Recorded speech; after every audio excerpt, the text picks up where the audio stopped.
Hi, I'm Russ Camarda, an actor and independent filmmaker in New York, and in between the chances I get to do my own creative projects, I love to sit down with other artists and discuss how it is they do what they do. And that's sort of the goal for this podcast, the ACT podcast, Art, Craft, Truth.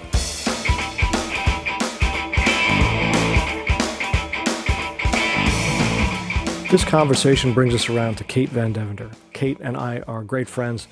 We actually met as actors in New York many years ago, but Kate is a TV writer, an executive producer. She's written shows for Fox and CBS. She's been a staff writer on half-hour network sitcoms, and she's become the executive producer, showrunner, writer of popular YouTube series.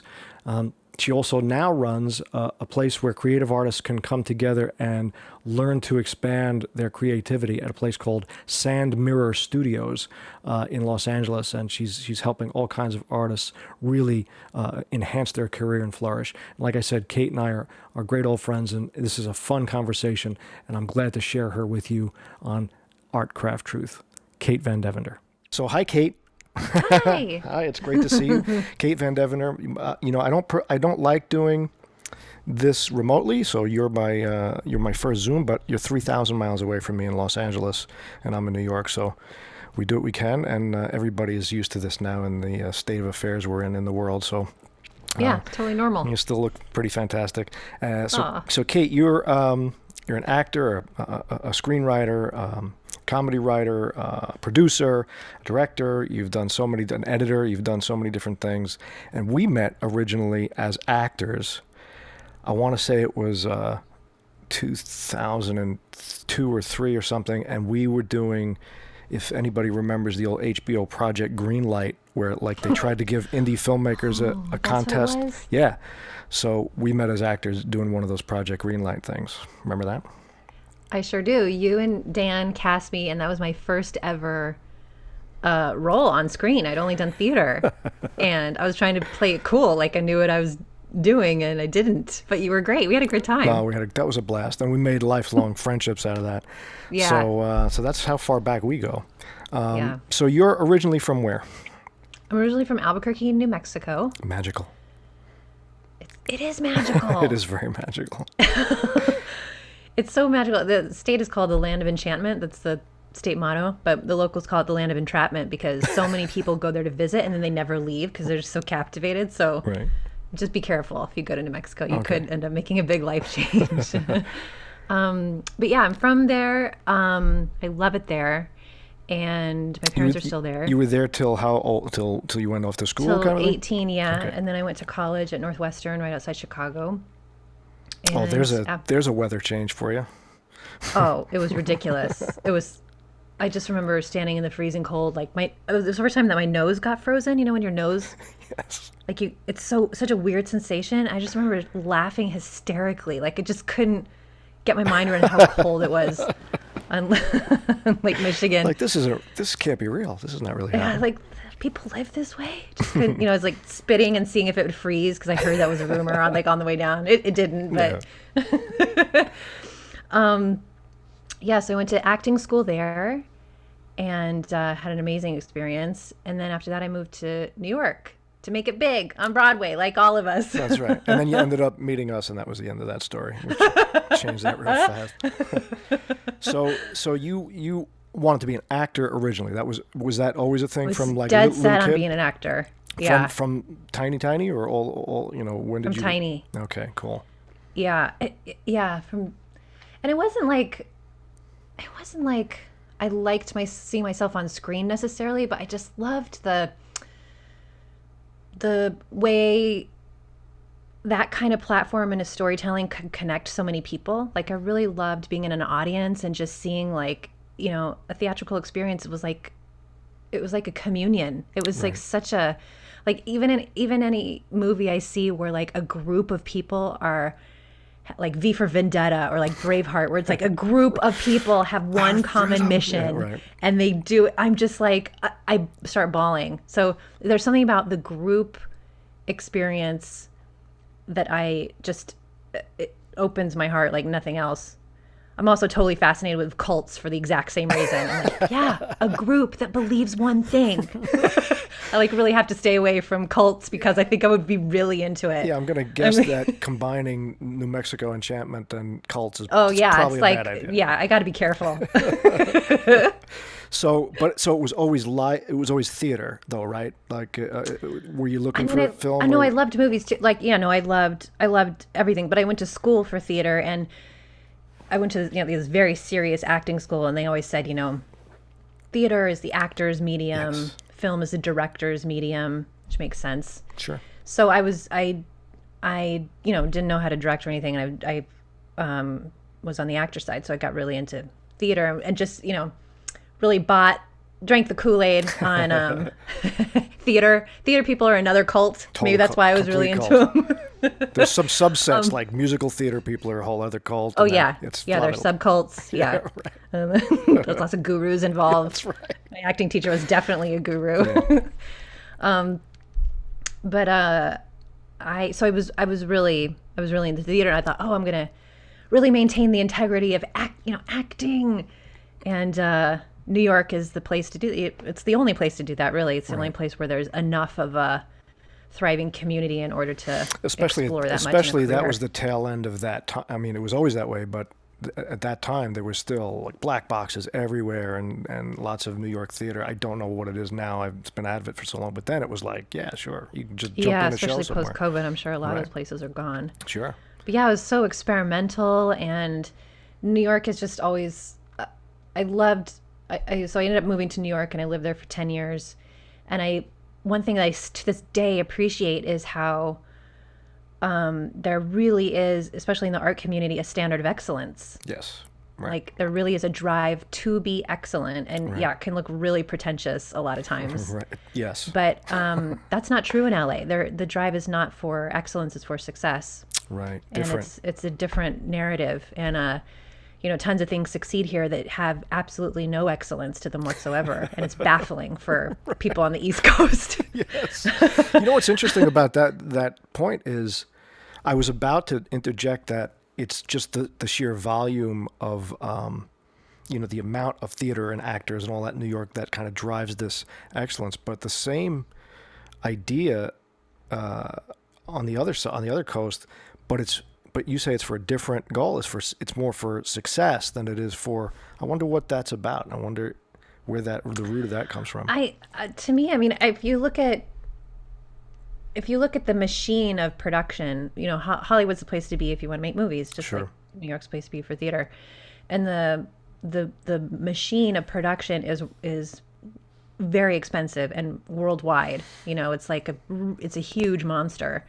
And to maintain that machine, you need a lot of money coming from Right. the populace, and you need that drives, it's based on success. Right. So to me, I think it's more like art needs money, and they Yes. go big here. Yeah. Right. And Yeah, you that can go a little machine smaller, gets fed. right in New York, and it's not as much capital required. Yeah, it's a smaller deal, so you don't have to get so egregious about things. Okay. But I also think it's just a cultural value. New York, like the architecture is all about excellence. Right. Even achievement is about excellence. Right. And so it's something, just different cultural values. And there's obviously everybody talks about it, and it's obvious to everybody. It's a different energy. It's just a different Yeah, and they stuff. complement each other. Yeah. They're a great pair. I mean, they hate each other and they complement each other. But it's the yin and yang of the entertainment industry, Right. Well, here we are, L.A. and New York. Yeah, here we are embodying the whole That's thing. incredible. So you get to New York, and you're out of school now. Do you get a little place to live? How are you making it? How are you doing it? What as a I young got actor, teeny, what are you teeny doing? place to live. Exactly. I was so excited, but no money. I had moved there with my two girlfriends. We got this little apartment that was behind the projects. It was like the project behind the projects. Nice. And, Not even the projects. Not Yeah. even. Yeah, and it was the three of us and a bunch of mice. And I got a waitressing job. I got a waitressing job first, and then I really couldn't stand being a cliche. I just couldn't stand it. I couldn't stand even my customers who were like, "Oh, you're a waitress, or you're an actress?" And I was like, Wow.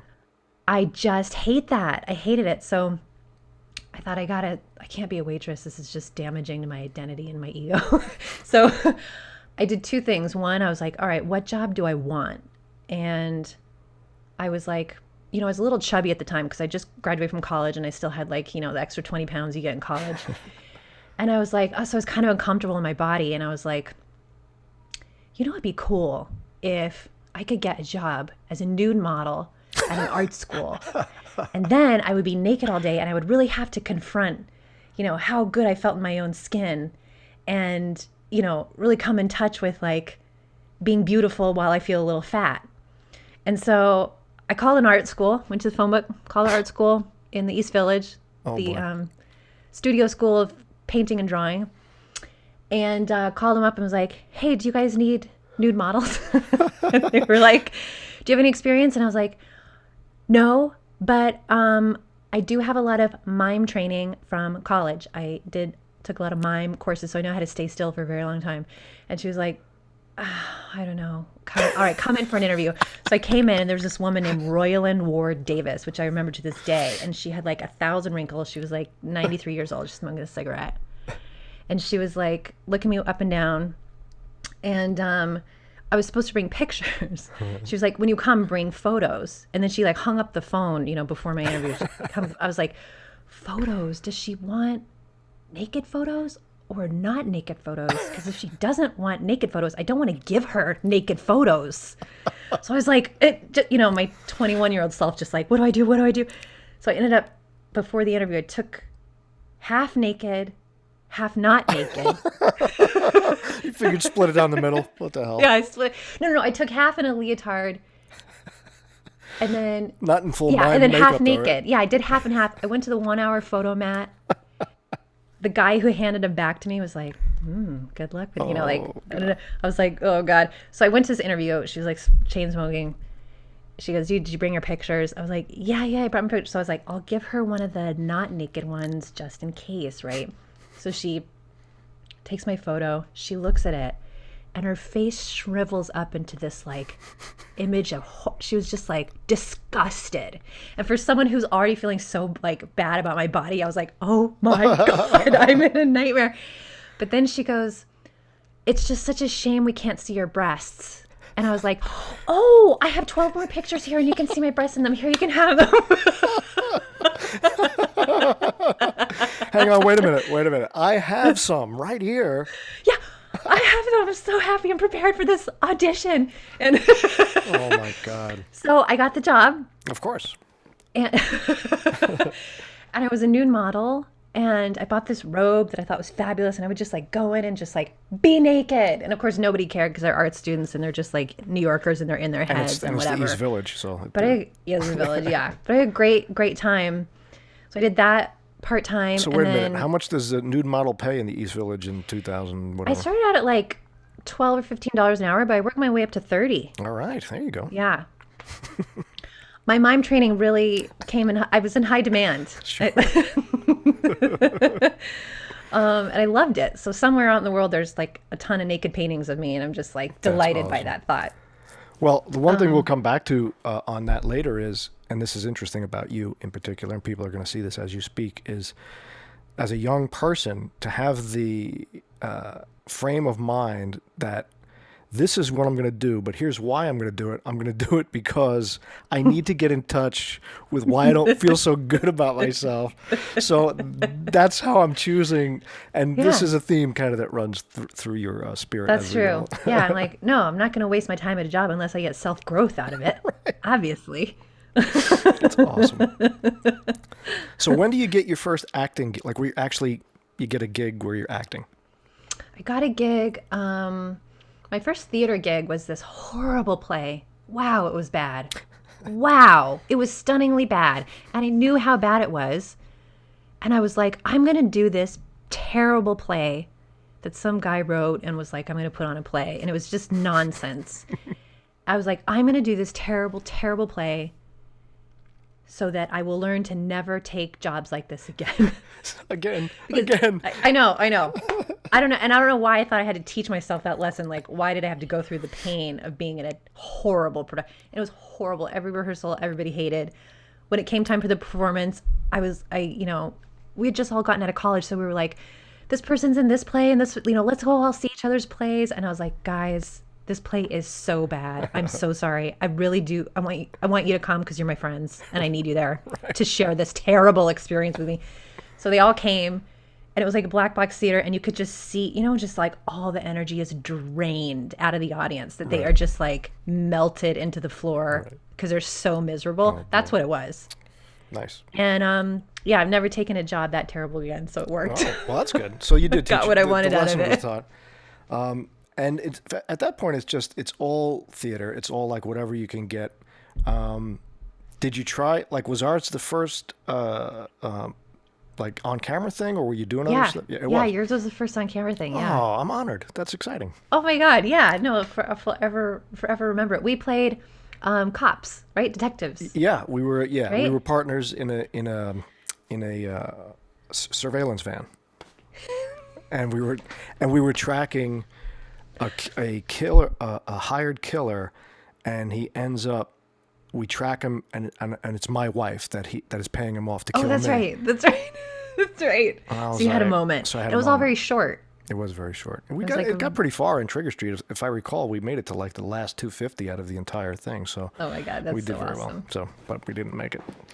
Matt Damon and did Ben you guys Affleck. write it because you're like, okay, where can we shoot? Well, we can rent a van.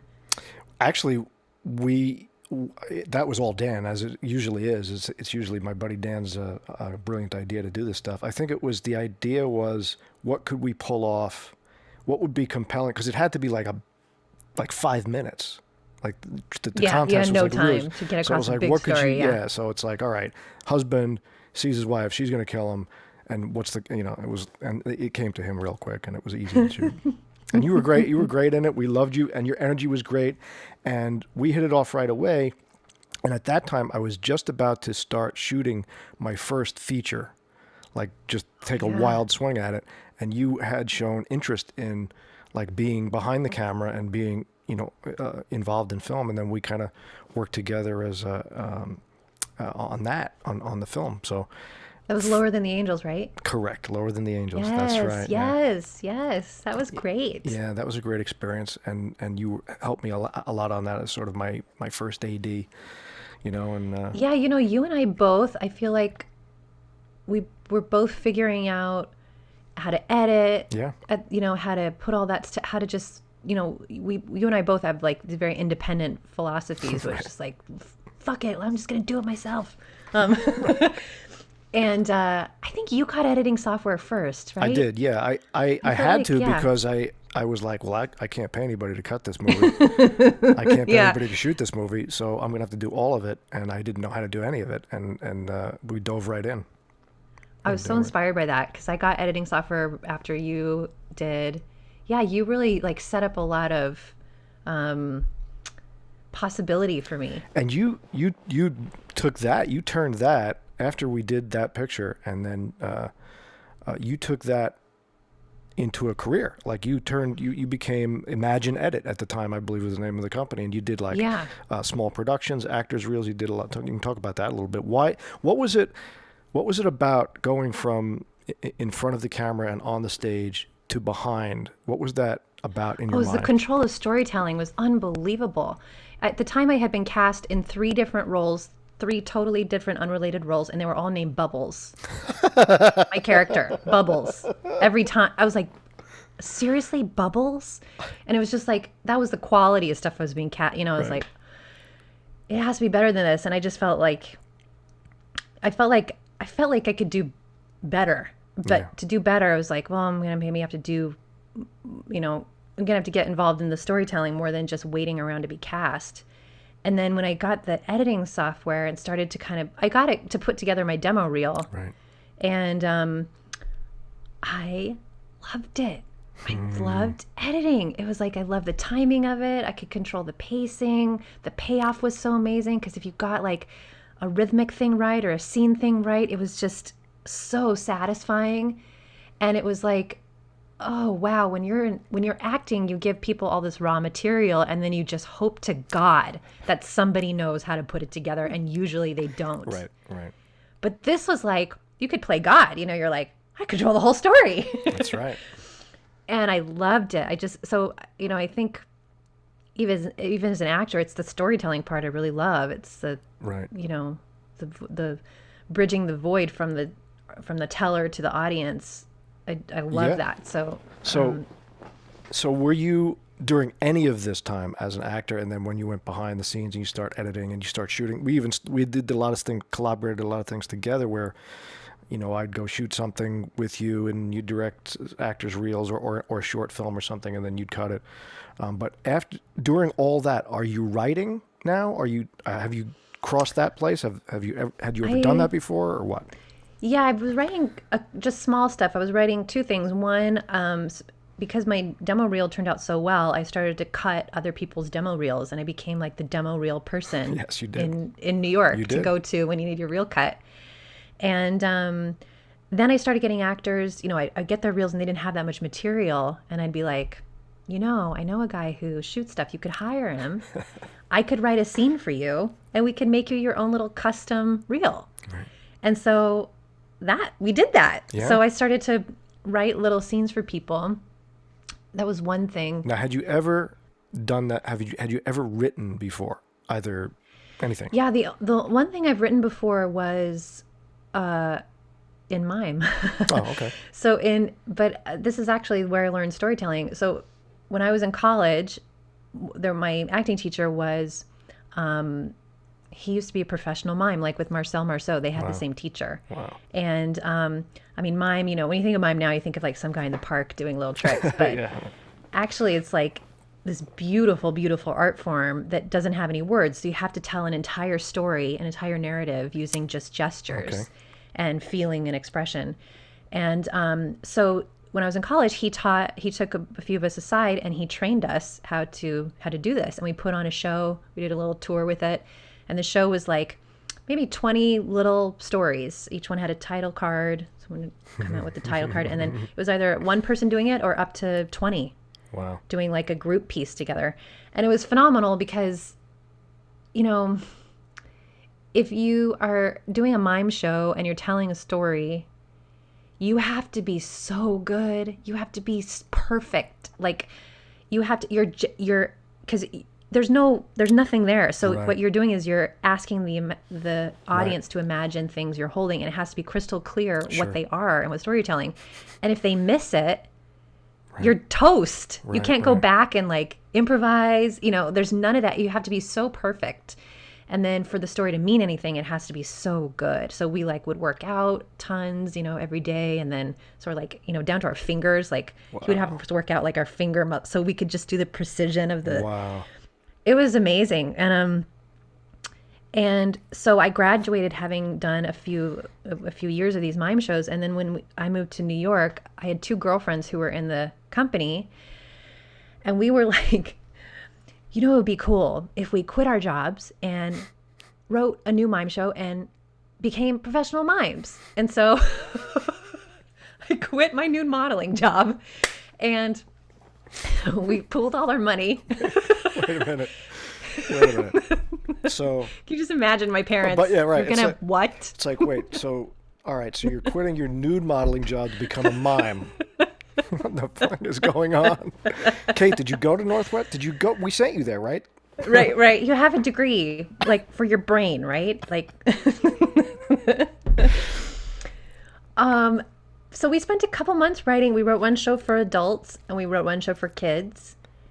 And they were beautiful. We rented a black box theater at the Atlantic black box space, and did this show for adults. And then for kids, we booked all these schools that would have these private schools that would have us come in, do a show for kids, and that's then cool. work with kids. And we made our living like that for a year. That's great. What does that feel like? First of all, especially for young artists, forget what you're doing, whether you're a mime or whatever you're doing. You're an artist, and you're making your It did feel like that. Yeah, it was your cool. rent. That's cool. It was, yeah, it very much. And it was so, it was so far from being cast as Bubbles. It was so different and Right. original. And, yeah, it was terrifying because, we weren't, it wasn't always, we didn't always have good shows. And we were, it felt dumb. And a lot, we were like, Yeah. people were like, what do you do in New York? And then you're like, oh God, I'm just an asshole who wears makeup and dresses in black and does like, It's like I'm I'm a mom. it's like not cool. Right. You know what I mean? Until you see the show and you're like, oh my God, that's Sure. really cool. Well, I So, but mean, it was not cool. from I mean, it's not mine, but from Moonshines to the Blue Man Group to the whoever to Yeah. Cirque du Soleil, it is pretty cool if you can pull it It's off. cool. Yeah. Yeah, for sure. Wow, that's great. So at what point does are you doing this? Is this before? No, this is my question was, were you writing? So Yeah, so that was my first time writing. So Writing actually, something. my first experience writing was writing without words. wow, that's But it was the best experience you could possibly have because every story had a beginning, middle, and end. It was a narrative. You had to nail every moment. You had to know why you were telling that story. You had to do it through your body, which is a totally different experience. Right. And so by the time I was actually writing scripts, I was like, oh, this is a breeze. You get words to explain things? Please, give me something challenging. But it was great. And also I got really good at comedic timing because there was a lot of comedy in it. And it was like you had to make sure, you land the joke every time. You like walk 3 beats and you pause and then you do the punchline, like, Right. Whatever that was physically. And so I got really, really good at comedic timing. And that ended up to be a great gateway into doing comedy. now. Were you funny? Did you think you were kind of a funny person? I never thought I was funny, but in high school I was voted class clown. And I mean, I always thought I was, when I went to acting school, I was like, oh, I'm going to be like Meryl Streep. But it turns out, no, I'm not. No, I'm not. I'm like, no, I'm funny and I don't know I'm being funny. I'm a comedy. I was a comedy person, but I felt very serious. Sure. So That's probably why it was so good. maybe so. Yeah, I was very invested in the character. You were all in. Yeah, no, but it took me to get. It's only when I started getting cast comedically that I was like, oh, this is a thing people value because it was easy for me. So because it wasn't hard, I didn't think it was valuable. Right, right. Like the thing you're talented at, you're like, yeah, Yeah. but everybody can do that. So what's the big deal? Right. Yeah, no, for you need to suffer a little, and there's got to be a reason I need to for. suffer so much. Yeah. I hope I don't do that anymore. That was really my 20s. And my mom to this day makes fun of me for needing to suffer. She's like, that was so unnecessary. Like, Yeah, exactly. Well, I don't know how unnecessary it was. Look at how it informs everything you do. It's the intention of going in to suffer that I'm trying to wrap my brain around. oh no, I was a total, is it masochist? Yeah, You do it to exactly. yourself? Right, Yeah, right. total masochist. Oh, it was, yeah, I'm really glad. My mom just, every once in a while, she'll be like, I'm really glad you don't do things that make you suffer anymore. Oh, Like, thanks, Mom. Sorry. sorry, I gave you so much angst. Yeah. So you're all right. So now, at what point? Because this is the heartbreak for me. You leave New York, right? I remember you leave New York. You leave us behind, and you're going to. Did you? That's where you were going to Los Angeles, right? Was that right away, or did you make What it? happened? Were you? No, I hit a wall in New York. I was like, lived there for 8 years at that time, and I was burnt. I was so burnt, and I just looked around at how we were all doing it, how we were all trying to succeed, and it was like everyone's trying to get a better agent because their agent sucks, and figuring out, do you need a manager or an agent? And then you can't really be authentic in front of your reps because they'll probably fire you next week, and just no one was happy. No one was happy. Right. And even my friends who were on Broadway had a whole other set of problems. And it was like, this can't be right. This can't be right. This is terrible. This is actually terrible. I think I signed up for a terrible life. And so I left. I went to New Mexico. I didn't go to LA right That's away. what I thought. was like, I let me thought you just went back west, but I didn't know if you went to LA or not. Yeah, I went home. I came home and I was like, contemplating giving all of it up. I was like, this is Watching some sunsets on a ridge somewhere. basically, and just sort of being like regrouping, it was like 28, 29. That's like the regroup year anyway, right? It's like Saturn returns. Right. So during that time, two things happened. One, I was like, well, oh no, that didn't happen until a little bit later. I forgot. No, so while I was there, I just sort of regrouped, took some time, and I was sort of like, I'm just gonna wait for a sign, you know. And a couple months later, I got a call from a director I'd worked with in New York who had written and directed the one play that I really loved. It was like a part written for me. It was a comedy. Not named It's Bubbles. called Not Named Bubbles, although I did play a ditzy wife, but we had so much fun. It was called Sealed for Freshness. It was about a Tupperware party in 1968. And it was an ensemble cast. It was all women. We had such a good time. We just did it in this little black box theater. And he called and said, I just got funding to mount this off Broadway. Will you come back and do your role? And I was like, oh my God, are you kidding me? I was waiting for a sign and that's the sign. So I went back and we put up the show. We did like 88, 87, 89 performances, something like that, like a really long run for off Broadway. It was so fun. It was this big theater, and Was that recorded or something, I remember seeing pieces of it. Did somebody? it was on the news. I mean, Yeah, I remember nothing. you Yeah, saying nothing it, yeah. official recording. I got my cartoon drawn in the New Yorker. Yes, that's That cool. was so cool. That was so cool. I That's still have that. super cool. I was like, yeah, this is the New York experience. I wanted to be in the New Yorker as a cartoon. Now we're talking. That's it. And so that was great. And then the show ended, and I looked at my paycheck, what I'd gotten for that. Basically my dream came true, right? I was like, this is my dream, big role written for me off Broadway, and we had this long run. And at the end of the day, I still got like $350 a week. It was just nothing. And I was like, oh, my dream is so cheap. Right. So that's when I decided I need to move to LA where there's money. Yeah. I can't sustain here. So that's when I moved to LA. Okay. So when you moved to LA, are you still thinking you're an actress or Yeah, now I'm on fire, right? yeah, I'm like, you're a Broadway okay. star. Yeah. Right. Myself seriously finally. Yeah, I moved to LA, and I moved there right during the writer's strike. And so there's like nothing going on, and there's turmoil. Right. It's like everything's frozen. And it was also the same time that people were starting to contemplate making their own web series. It was like just the dawn of that. Yeah, the beginning of all that stuff, sure. Yeah. And because the entertainment world was frozen, there were these studios, the big studios were like, well, maybe we'll start investing in little web people because we can't buy from the writers, that's a very anti-union thing to say. I don't mean It just is what it is, I don't mean to spin it that way. That's just what was happening. Absolutely. I'm in the writers union. I don't mean to, I love it. So I don't mean to, I'm not anti-union, I'm pro-union. We'll put a disclaimer graphic under your... I know. Yeah.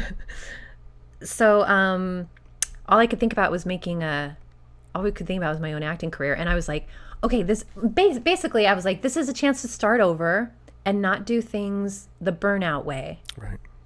So I was like, okay, what's a way that I would like to do it, not the way you're supposed to do it. Right. Because the way you're supposed to do it, you're supposed to make something, and then you go knock on doors, and you go spin yourself and pitch yourself, and you have great headshots and a website, and you're like, it's me, cast me, and I made this content. Right. Like, that's the way, right? I was like, I do not have energy for that, and that didn't work in New York. I did that, and nothing worked. So I had this other idea that I was like, okay, this is what I really want. What I really want is to make something that I think is so funny. Like, basically, I just want to make my mom laugh. And I would like that thing to be so funny and magical that I don't even have to go knock on any doors, that people just find it. Right. And they like it, and they pass it on, and they come to me. Right. So I set that intention. And I made this little show called The Actor Diaries. It's just 4 Great very simple stuff. episodes. If anybody hasn't seen it, we'll put a link somewhere. Some of that stuff is so funny. And it's just me playing Kate Vandevender, being an actress. It's very short. It's like 12 minutes total, and it's uneven. Like parts of it are really funny, parts of it are like, oh my god, she, whatever, she's a new writer, Right. It doesn't matter. I put up online and I just waited.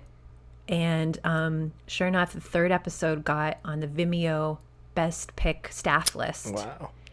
And it started to go viral.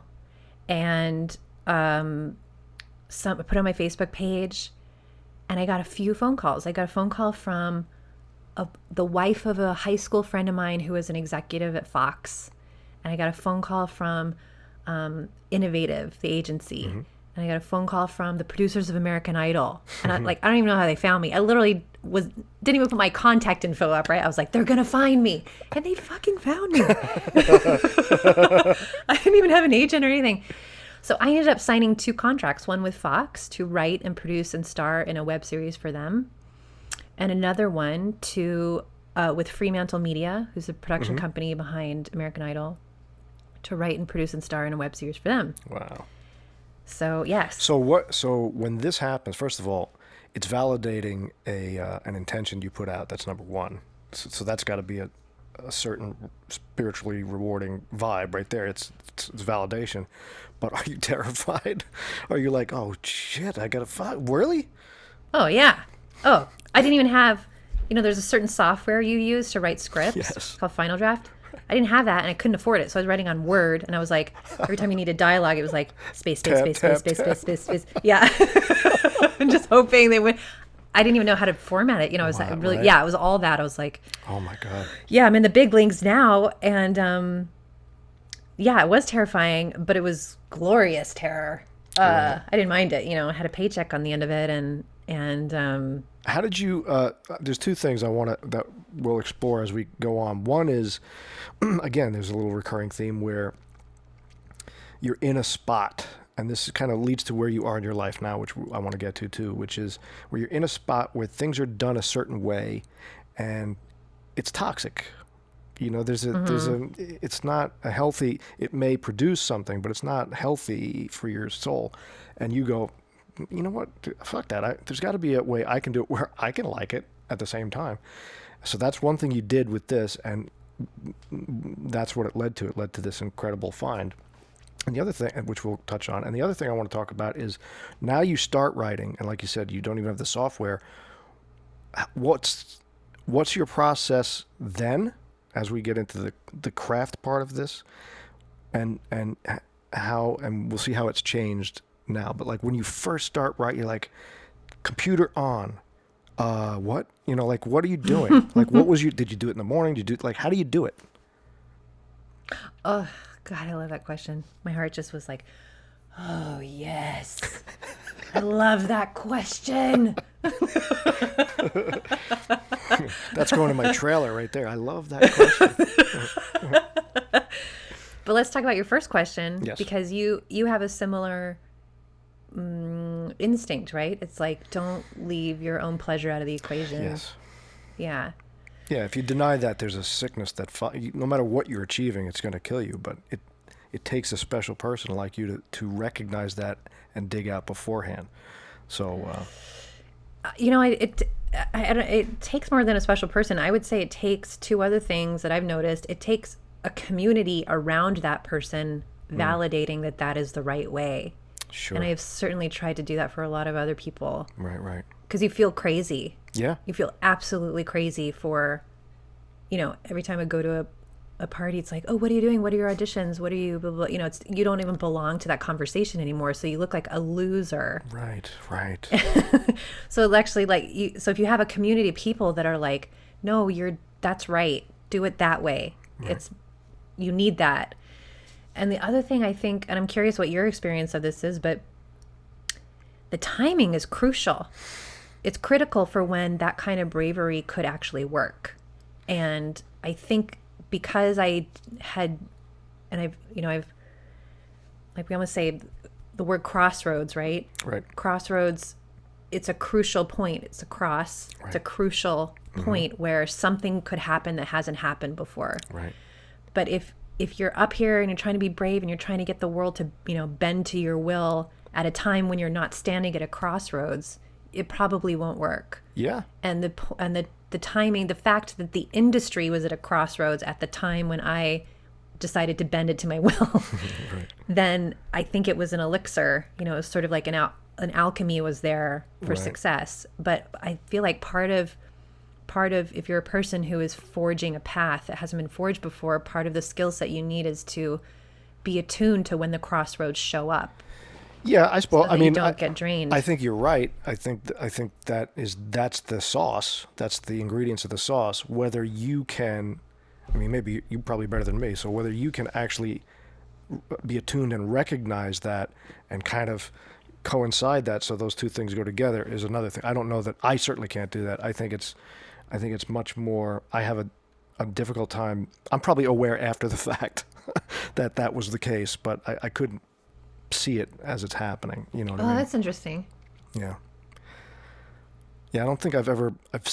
I may have felt it, but I don't know if I've ever been able to articulate it in my mind where I can see, okay, we're approaching this moment where, you know, those things are crossing, and this might be the moment for me to be brave. It's usually I just jump off a rock and I either crash several stones down the cliff and then wake up and go, probably not the right time to do that. You know, I've done that many times in my life.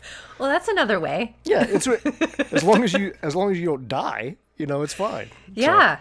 No, and a way I think maybe people with more fortitude. I think I just maybe don't have enough fortitude to do that way. I'm like much lazier. I'm like, I'm just going to lie and wait.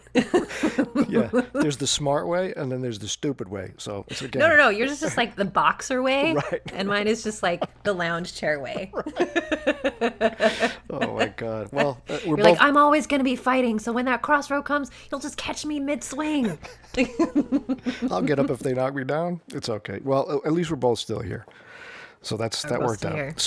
So again, to the craft. When you're writing, then is it just blank page? You know, do you talk out loud? Do things are in the head? I mean, how do you do? Is it dialogue? Is it pictures? How are you writing? Oh, man. Let me just reiterate how much I love this question. Oh, feels so good.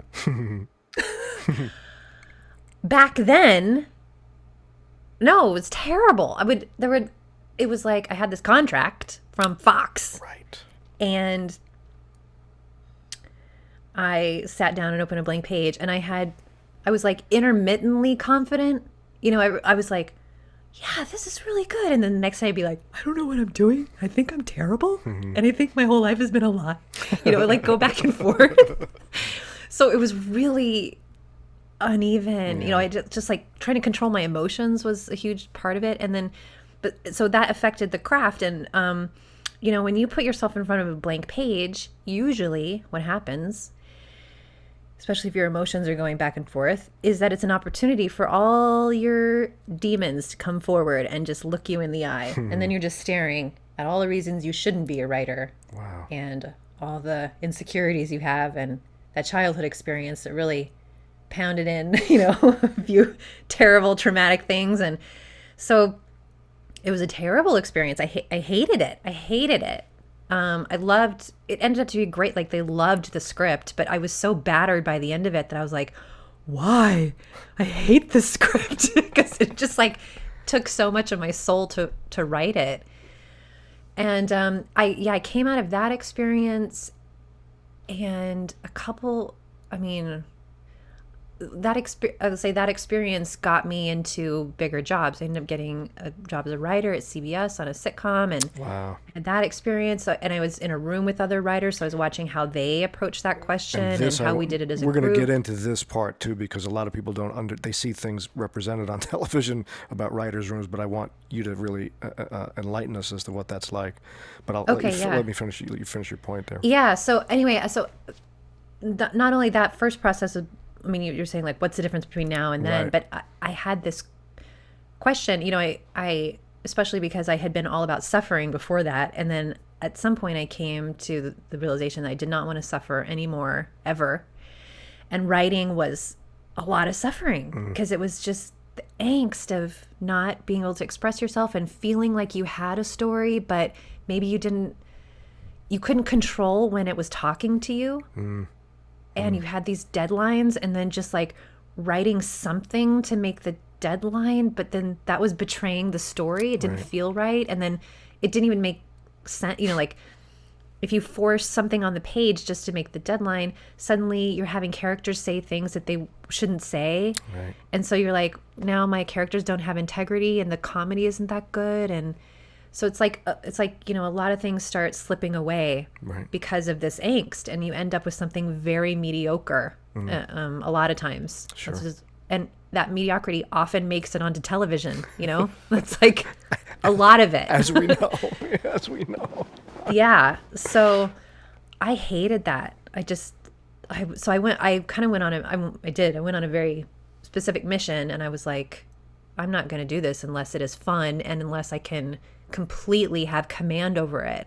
Because I thought it was bullshit that an idea would just show up when it wanted to. I was like, no, sir, I have a deadline. You will come to me and you will be accurate and wonderful. What is the problem? So now that involved a long process that, I don't have to talk about, but I ended up almost taking myself out of Hollywood for a couple years to figure out that question. Right. And I solved it. And then I opened a business to coach other people how to do it. All right, so this is the cliffhanger. We're gonna go cliffhanger on that. We're gonna come back to that because that's a very big shift, and what you're doing out there is really, really special. And I think a lot of people are benefiting. And I think if it spreads the way it should, it could change the way creative artists do what they do. And we're gonna get to that. Thank you. I hope so. I hope so. I think it will. And but to go back now. So now we set the cliffhanger of where we're going to go. Things are going to get good, folks, in the third act. It's going to get. If I've disappointed you so far, that's right. Don't worry.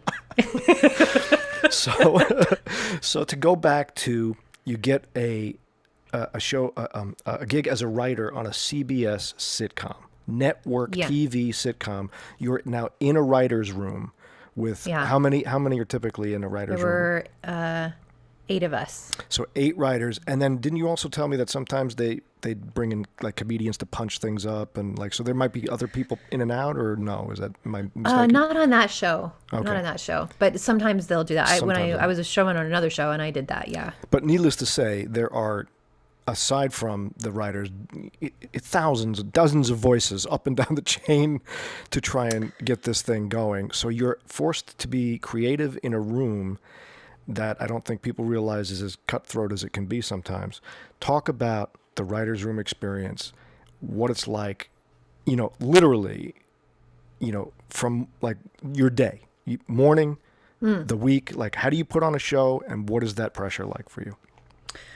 So when a show is bought, there are 2 brands involved. The studio that actually owns the show, and for us that was 20th Century Fox, which I think now is a different name.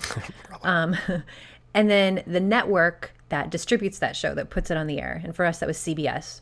So we were working with 20th Century Fox and CBS. And both of those had different brands and different needs. Everybody needed the show to be a success, but in general, the studio defers to the network. The network is like this big monster that everybody's afraid of. And the studio is also a big monster, but they're like, but don't make the network mad because then they won't air our show. Right. So we're trying to be bossy too, but also do what they say, but also do what we say. So it's kind of like that. And they are all executives. Most of them do not come from any kind of creative field. They come from either they were lawyers or they come from a business field. But a lot of them want to be creative, which is also its own problem. Sometimes some of them are really great. I don't mean to. You can't paint executives we're with generalizing one brush. here, but yeah. But in general, they're 2 corporate. You're working within a nested corporation environment, and those corporations run on money, and money runs on fear. So by the time you get into the writer's room, which you would hope would be like this very safe space where you can be open and free and funny and vulnerable and share stories and riff on those and make those into a script, it is that on the surface. So, we would come in every day at 10 a.m. intending to leave at 5 p.m., but really leaving at 10 p.m. Wow. And we would we'd all sit at a conference table. Comedy rooms are always in one room together, and with the idea being that when you're pitching jokes, you need to see if they're funny to everybody. Right, yeah.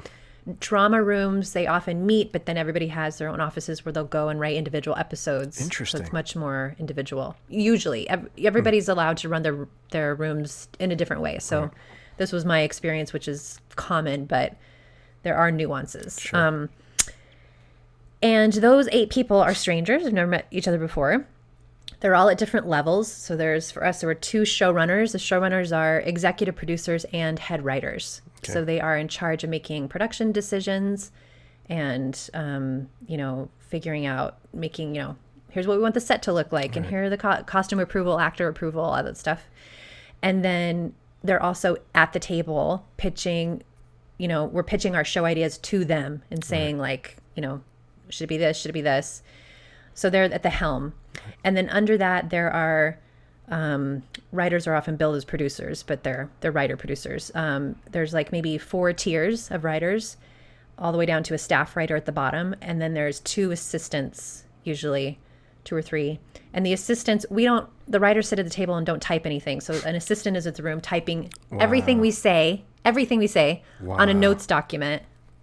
And then that document is on the wall. We can all see it. Oh my God. So it's this very I said this, and then it's in the history books forever, by this assistant who's like, wow. And the assistants are also writers, and usually they're very frustrated because they often are not as tired and have good ideas, but they are not allowed to say anything. It is very it's like an off with your head situation. If an assistant is like, I have an idea about how to solve this scene, Wow. It's like, no. So it's a very hierarchical room. Right. And I got in some trouble because I was hired as the lowest level writer. I was a staff writer. But my talent level was very high, and I ended up getting assignments that usually showrunners give to higher up writers, which made some people angry in the room. And then there was a war. So there's a lot of politics to navigate. Sure. All as you're trying to write comedy, which is, I always thought so ironic because the basis of comedy is joy. Right. And it's not a joyful place. It's not. It can be a funny place. Right. But it's not joyful. And talk about because this leads into your ultimate solution, just sort of the underlying terminology, the underlying warlike, overly masculine vibe. Right. So I started, first of all, it's a culture of fear.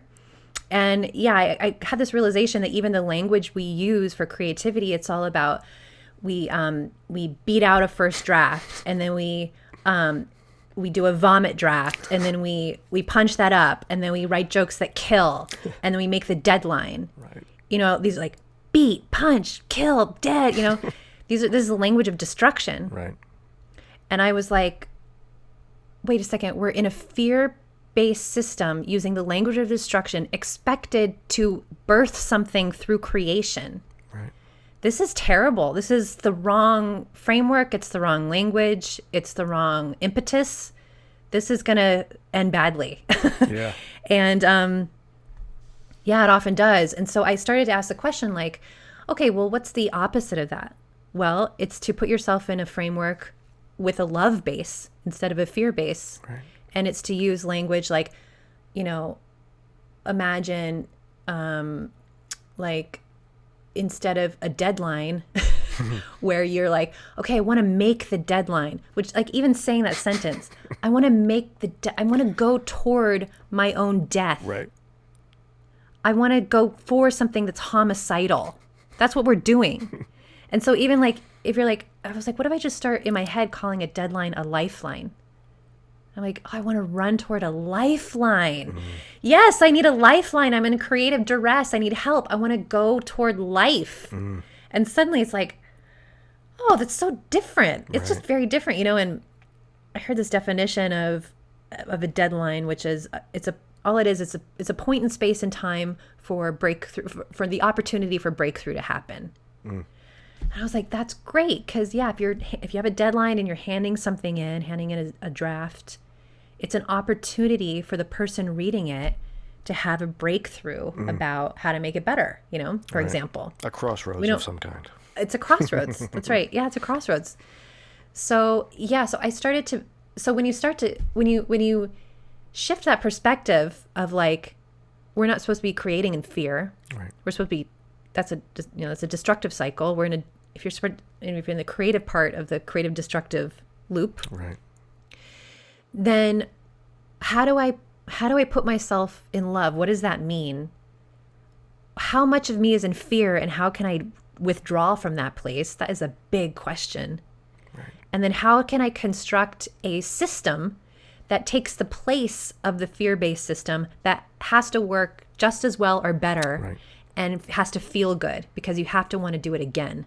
Because here's the thing, before you get to that, that system, as destructive as it is, produces. I mean, Yes, it does. There is mediocrity by far that comes out of it, and less than mediocrity a lot of times, but there is also fantastic success. And so you can't deny that there is something that comes out of it. So if you're going to change the paradigm, you have to be able to produce. It has to work. It has to work. Yeah, it has to beat it. And you're right. It does work. Usually the downside is it usually produces mediocrity or a less than version of what the brilliant idea that it could be was. And also the burnout rate is really high. Right. There's a huge cost for your... Huge cost to storytellers, and I mean, I can't imagine the therapy bills on all these people. Like, even if you got yourself in a place where you would want to do that again, it eventually you're going to turn into a mess, a cynic. You're not going to... You'd be sitting at the bar with a cigarette, like, that writing gig, man, I did that for a while. Yeah. I want to do that. Lost my wife and my house. Yeah.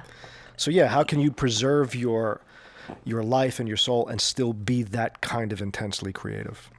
Not even preserve. How can you restore it as you're creating, so that it's a restorative cycle? Right. So that it feels good. It feeds you as you create. So how long are you in this situation before you start to develop this new thing? Like, how long are you doing that, where you're doing that kind of writing writers' rooms and whatever? Oh, I would say 8 years. Oh, 8 years. Oh, my goodness. 7, maybe 7. You got a lot of restorative stuff to do after that, then. Wow. And I couldn't stand it. And I was good at it. Yeah, I'll bet you were. Because I could figure out what the system was, or I was really good at figuring out, the voice of the showrunner. Even if I didn't like the showrunner, I could figure out how their brain worked. And so I could start to write characters that were in their voice. Right. And so I was great at it. That's why I kept getting promoted. And right. What was the pinnacle, before we break through to the other side? What was the pinnacle? Because now we're going to go, if you don't mind, if you have time, we got you have time, right? Yeah, if anyone's still listening. Yeah.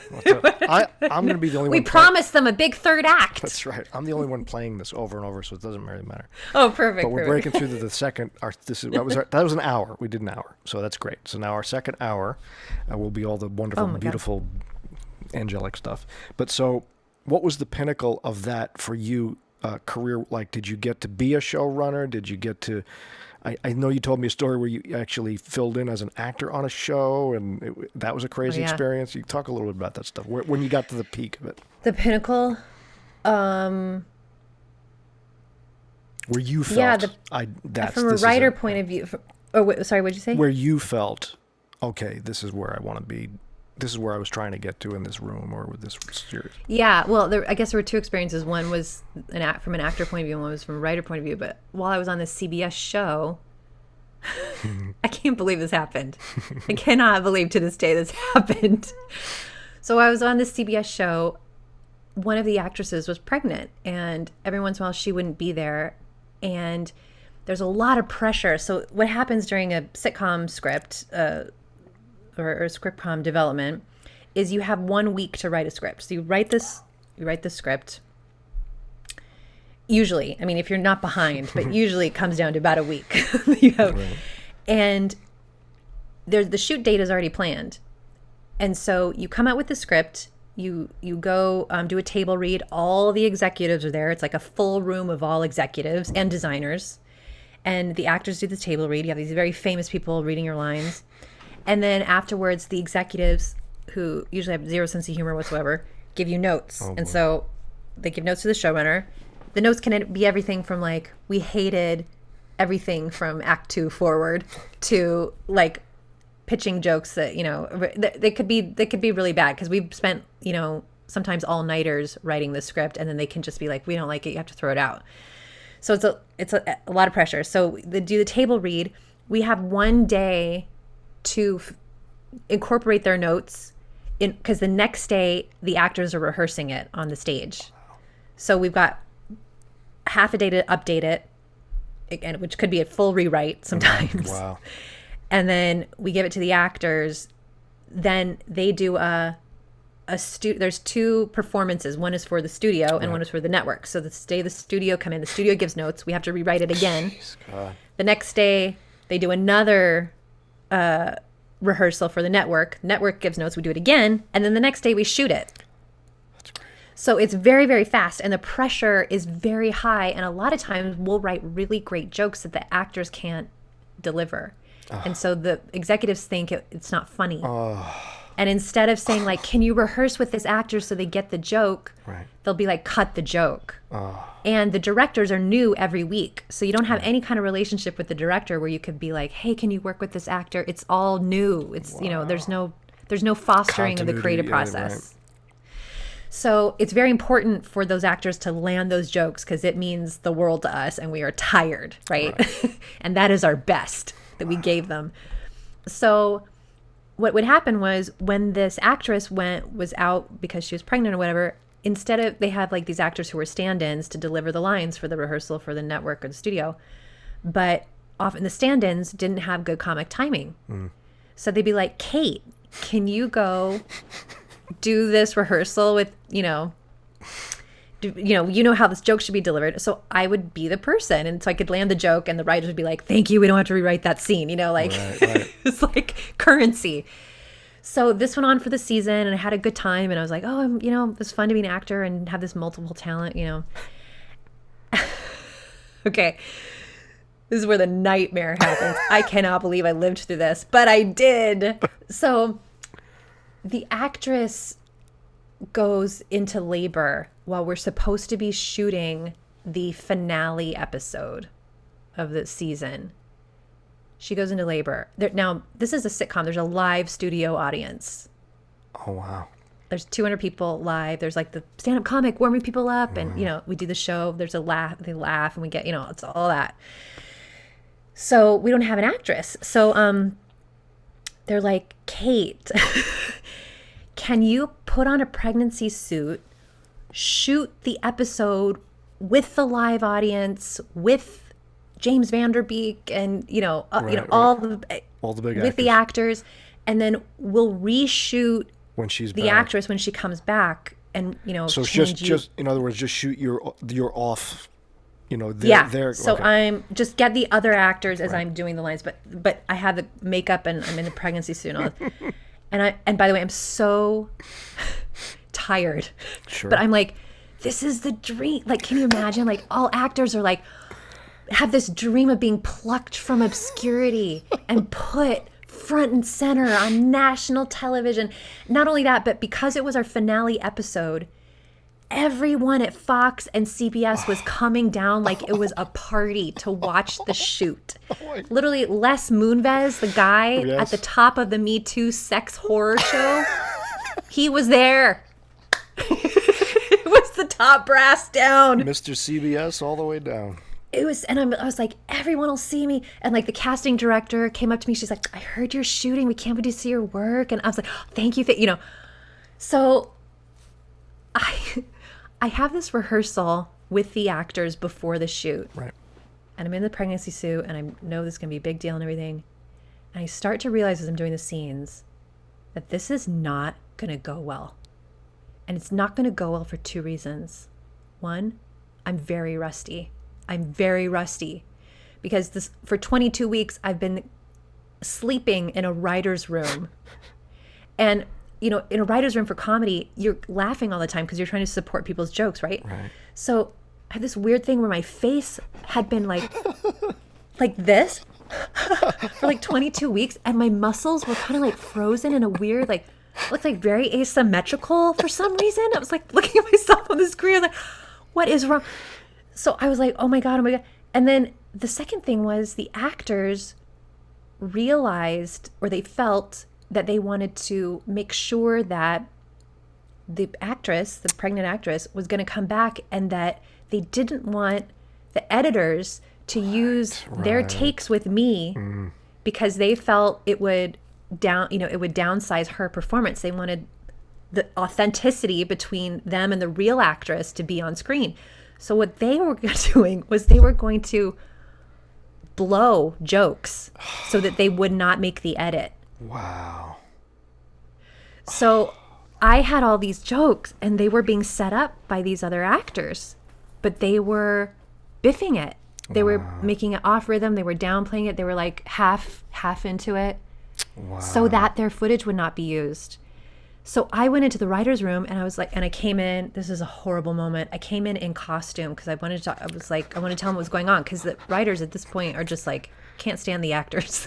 So you come into the writer's room with your pregnancy outfit on. And that's already pissing everybody off, because I have not only like outperformed them throughout the season, but also now I have a fucking actor on the stage, like with the people that they can't stand because they keep fucking up their jokes. Like, I'm just like in all sorts of foreign territory that's not welcome. And I come in, and they're like, oh, hi. It's like weird because I'm like in costume, but I'm a writer. And I was like, listen, this is not going to go well. I just want you to know they are like not going to make these jokes land. I just want you. And like they were like, what are you talking about? Just go back. Like, I was like, okay. So no one heard me. There was nothing I could do about it. Everybody hated me. Oh God. There was nothing I could do about it. I just was like marching into this horribly embarrassing moment, knowing full well how it was going to go down. Right. And it went down exactly like that. All the writers were huddled around the screens, waiting in anticipation for the comedy to just be so great, because apparently it was going to be so funny. All the executives are there, the live audience is there, and I dropped these jokes, and it is dead silent. Oh God. Joke after joke, a whole show of tanking jokes in front of captains of the industry and my writer's room. And after this show, and I'm like, that was so bad. But weirdly, I felt satisfied because I knew it was going to happen, and it totally happened. Right. And so I felt kind of smart, I guess. But I just took off my costume. The casting director wouldn't look me in the eye. Oh, wow. I went back to the room. No one said anything. This no sounds one like was it like, sounds good like job, thank you so much. Curb Your Enthusiasm episode. It's terrible. It's a horrible It was spot. horrible. And I know they were talking shit behind my back, but they were like, it was really bad. Wow. So anyway, that was terrible. That was like a dream. It was like I had my dream moment, but it was the opposite of what should have happened. So then I was like, oh, I think the fantasy doesn't really exist, So that was kind of nice.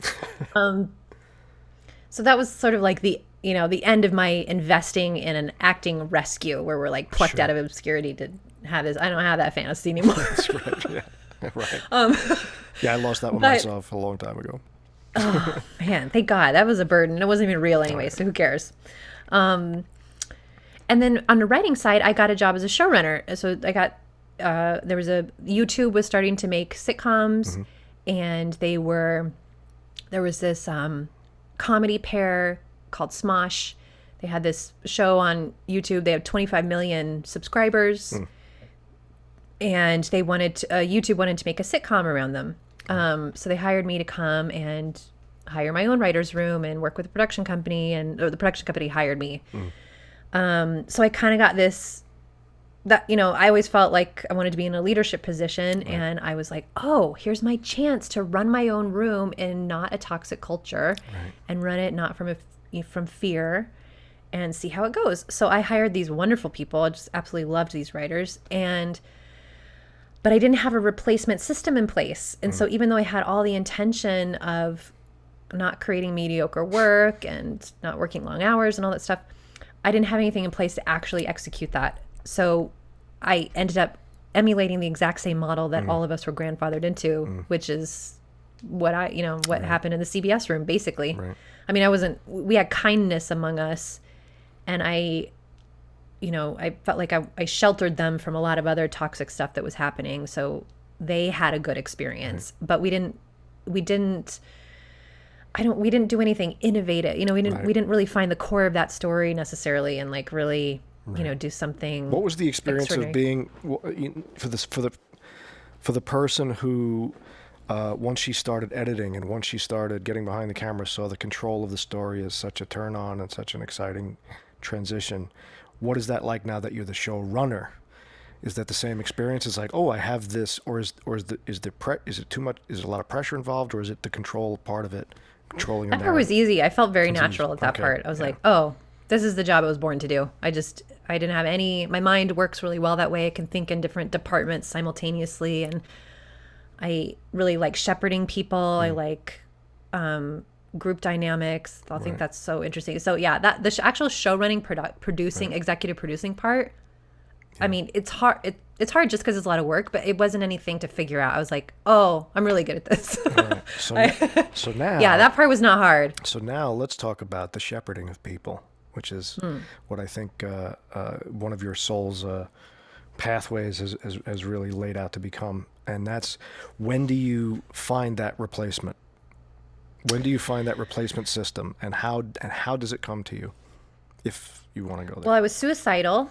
Okay, all right. So that's one way to do it. I was suicidal. I did something to myself that was bold. So before I got that show, I was in this place in life where I was like, my life is good, but it's not extraordinary. Like, on paper, it's good. I'm like in LA and I have this, done some TV jobs, and I was dating this really amazing guy at the time. We were going to get married.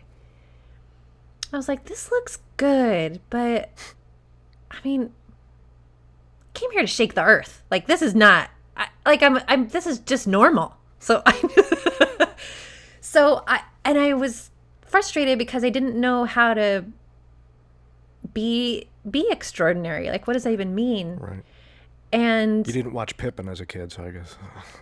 Yeah. And also, there was something not great inside all of my paradigms. Like something with my boyfriend was off, and something with my best friend was off, and something with my parents was off. So when I really started looking at it closer, I was like, I think everything is okay because I'm tolerating okayness. But there's some dark stuff here that I don't think is being acknowledged inside my relationships, and I don't know how to get it up, right. With the people involved, So I became like, I was not suicidal. I've never been hugely depressed for a long period of time. I've been like pretty ebullient, and I didn't know what to do except for to stop doing every single thing that I was doing. Just stop everything. Just step on the brakes and that's it. What? Yeah. So I broke up with my boyfriend. I moved out of his house. I was living there. Who was your fiance, right? Yeah, he was my fiance. Oh, he hadn't officially proposed, but we were like talking about getting married. And I called my best friend and I was like, this is not working. I don't think I need a break from our friendship. It's my best friend. Wow. I just love her to this day, but like I was somehow enabling her pain in a way that I couldn't figure out what I was doing, So I just was like, I need a break. We're still on a break. That was 5 years ago. I called my parents and was like, I need a break. I need a break from this family. I'm going to go away.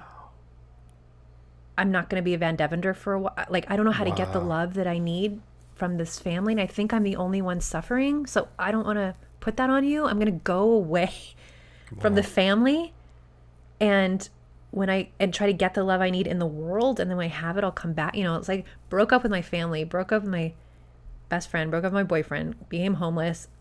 Became homeless? My job ended. What's that? Did you say became homeless? No, not homeless, sorry, but I had to find a new place. No, I wasn't on the streets. No. I really like suffering. Yeah, No. wow, that's intense. I mean, I just didn't have a root. Right. Yeah. And my job ended, as all jobs in entertainment do. So it was kind of like all these pillars of stability I just pulled out. I was like, pull them out and just see where this goes. Well, turns out goes into despair. And I was in a black hole. I was really, really in despair. And I knew I was in so much pain. I was in a lot of soul pain. And because it was at a time, I broke up with my boyfriend at the time where, I was in my 30s. And so I was like, well, if I were going to have kids, it would probably be with him. But now I'm not with him anymore. So it was kind of like the idea of what I was going to get from my career, from my family, my boyfriend, from my friend, it all shattered. I shattered it. I did it. Yes, It didn't even shatter on its own. I intentionally did it. Yes. And then I was standing here looking at a shattered life. Right. And so I just was in so much. And then creatively, every time I thought about writing something, it was so painful because I was like, I don't like writing. I love telling stories, but I actually hate writing. So I don't know where to go for pleasure, And I called friends. I was like, I'm suicidal. I don't really want to die. I just don't want to be in pain. But I'm thinking about dying all the time. Sure. So I just want you to know that, like, keep your eye on me, I had this fantasy about shooting myself. I was like, okay, well, how do I want to die? Like, what would feel good? I was like, oh. Only a writer would do that. I was like, I want a gun to my head because just something about I just felt so hot and the cold steel. I was like, Lord, oh. Kate. So then I went to gun stores and I'd be like, can I just hold the revolver? And I like put it to my face. It made him really nervous, but I was like, oh, I just want to see what it feels like to sleep with it under my pillow because I'm really worried about burglars. And they'd be like, wow. Okay. But it did feel good. I just got the sensation of like a cold gun and I'm be like, oh, that feels great. I can make it through another day. I mean, I wanted to see what the darkness was. Right. I was not going to ignore it. I was going to go into it. So that's what it was. You dove right in. So I was in a really dark place and my agents were like, can you write another script so we can pitch you and get you more work? And I was like, okay. So, but I had so much pain that it was literally like if I did one more painful thing, I was going to kill myself. Right. Literally. Right. I couldn't take it. So I was in this bind because writing was painful. So I was like, well, I'm going to have to find a way to write that's not painful because I literally won't be alive if I do it the old way. So I was like, okay, well, what feels good? Like, what would that fun way be, Right. And I didn't know at the time, but I was like, well, just something easy, like just easy. Like, I don't even want to write it. I just want like the idea to come to me. And I just, when you're in the zone and you're like, oh, it feels like you're being gifted the idea and you just write it down. Like, that's what I wanted. Something like just channeling, I was like, that sounds great. And, so I knew that's what I was asking for. And then the other thing I wanted it to involve my whole humanity. Like when I thought about writing in a writer's room, like we're stuck in these chairs and we're just like in our brains, And I saw this diagram of what a human is, and it was like a circle with 4 quadrants, and it was like heart, mind, soul, body. And so it was like that's our whole humanity. And when we write in writer's room, well, we're not in our bodies because we're in a chair. We're not in our hearts because we're terrified. Our hearts are really closed. We're kind of in our soul. Like if you're connected to your creativity, you're sort of connected to your psyche, but again, you're afraid. So it's sporadic. It's like the lightning strikes sometimes, but not all the time. And then mostly you're in your head. Yes.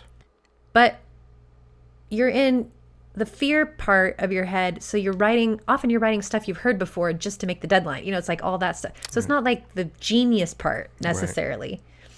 So I wanted a process that would be in all 4 quadrants.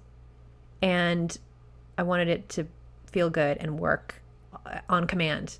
I was like, that's what I want. I'm going to sit here with a gun to my head until I am given it. This somehow this seems to work for you, but go ahead. Don't recommend it. No. But I will say, like, I think a lot of us just have a really high tolerance for pain. And for as long as we tolerate pain, we're not going to look for pleasure to replace it. Right. Because we're like, well, I guess pain is normal, so I'll just keep going along with the pain. And I happen to be lucky enough, so to speak, to reach a place where I could not tolerate any more pain. So you get to this place and you're sitting there in your lotus position waiting for this to happen, and we're like my pajamas. Your pajamas, yeah, right. Bed, yeah. What comes to you? What's the breakthrough? So I had a dream. I had a dream of a title, and the title was How to Love a Psychopath. And I was like, that's a good title. That's like so interesting, right? And like psychopaths, those are interesting. And it was a comedy, felt like comedy. So I was like, that was my starting place. I was like, well, that felt good. It came in a dream. Right. So that counts as pleasure, you know? Right. And I was like, all right, well, what else will feel good? Research about psychopaths. That sounds so fun. So I was like reading all these books about psychopaths. And one of the books I came across was about, work by Carl Jung, who was one of the grandfathers of psychology. And he explored a lot about the shadow side of humans and what that means. And so I was reading a lot about that because of psychopaths, but I started to read. He did a lot about just how consciousness works in general. Isn't Jung the archetype guy? He built everything. Yeah, he's the one who really figured out that we dream that our psyches speak to us in pictures, and that's why we dream in pictures and archetypes and symbols, and feelings. And the way he explained it was like, there are 4 parts of your brain processes 4 different kinds of information. Processes feelings, sensations, thoughts, and feelings, sensations, thoughts. Oh, that's it. Yeah, process. And then there's inspiration. Right. And the way you get to inspiration is if your feelings, your thoughts, and your sensations are aligned. So in other words, if your body feels good, it's in a good sensation place. If you don't have any broken heart, if you're not concentrated on something that's painful, then that is aligned. If your brain is calm, then that's aligned. And when all those things are aligned and calm, it opens the part of your brain where inspiration comes through. Mm. So I was like, this is what I'm looking for. So I stumbled across a Jungian psychologist in the 60s. Her name was Dora Kalf, and she was Swiss, and she worked with children. And she had,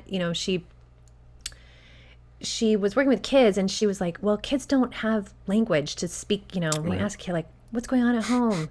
They can't answer you. They're just like, I don't know, So she was trying to develop a way to get into the psyches of children who needed work with trauma. And so she designed this sandbox, tabletop sandbox. I have one behind me. I see that. I see it. And she put all these toys on the shelves like I have behind me here. And each of the little toys represented an archetype or a symbol, and the kid would come in and she'd be like, how are things going at home? And instead of answering verbally, the kid would come and pull the symbols off the shelf and put them in this box. Right. And she realized once they made this arrangement of symbols that she could understand, like they had real meaning. She could figure out what was going on in their heads, And I was like, oh my God, I wonder if this could work for storytelling. Like, what if I bought a box and made all these symbols and asked asked like my brain, like, what is this show about? I have a title. What is the show about? And then just see what happens if I start pulling symbols. So I did that. I made these little Velcro flat pieces, and I got a box off of childtherapytoys.com. Wow.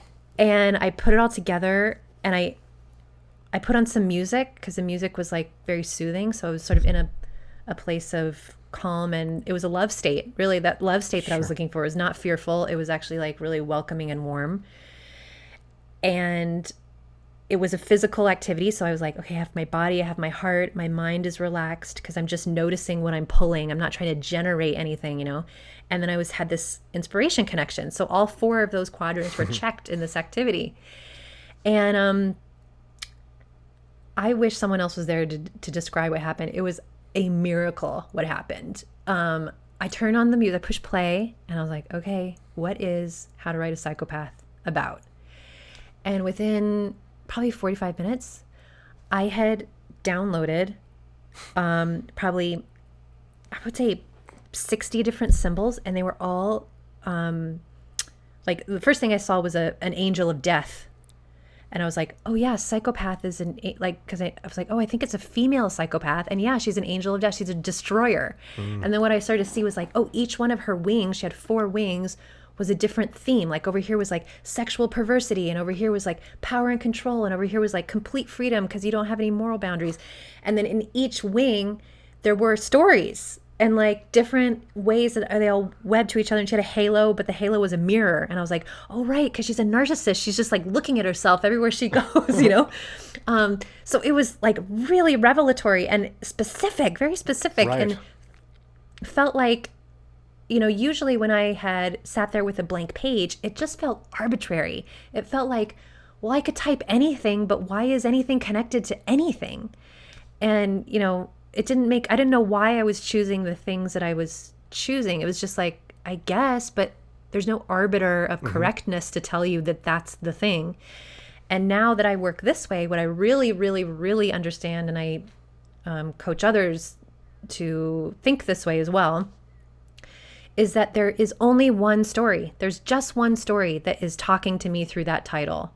There's one story.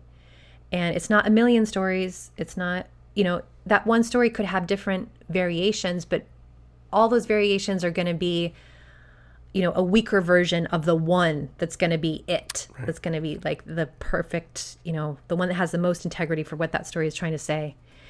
And and in my mind, I picture there's one story, it's already written, it's whole.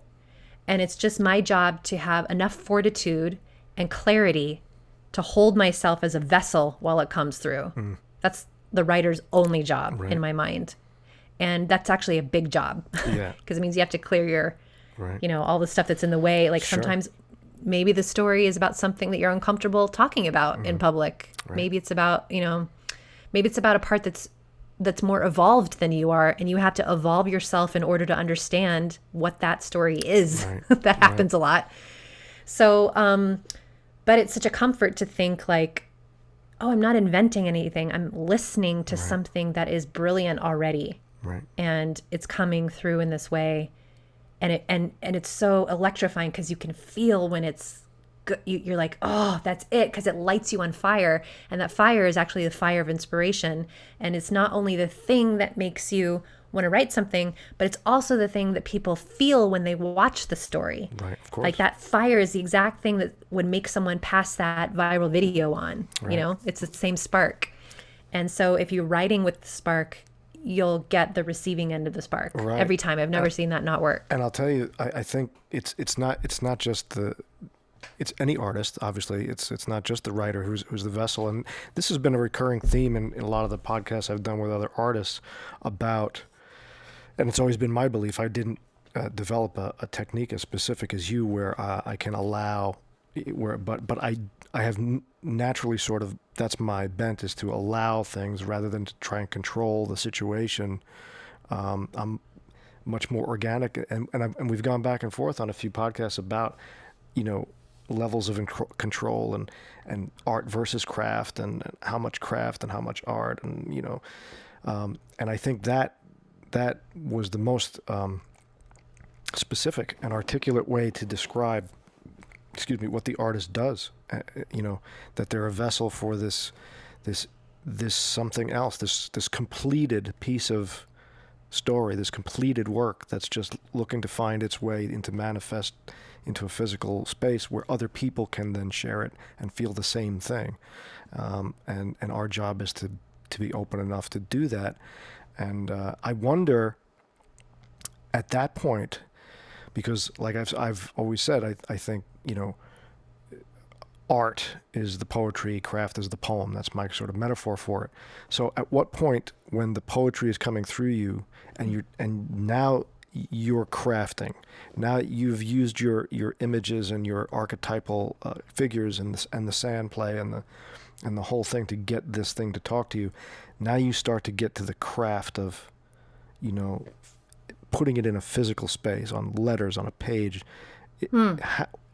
Does it interfere? Like, do you feel like you're kind of getting in your own way? Does it float? Like, how does that work when you actually have to apply the physical craft to it?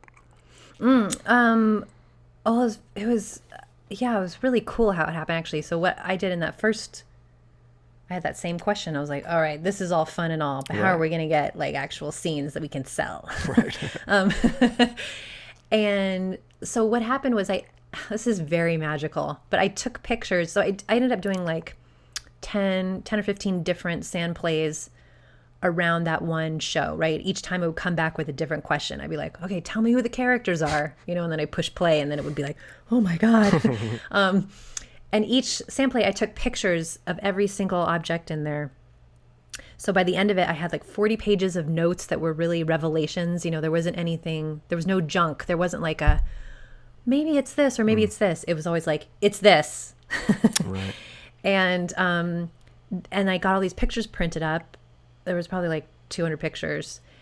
And I had all the saturation, right? I had all the saturation, and it was time to like turn it over into manifestation. Right. And I cleared all the furniture to the sides of the room.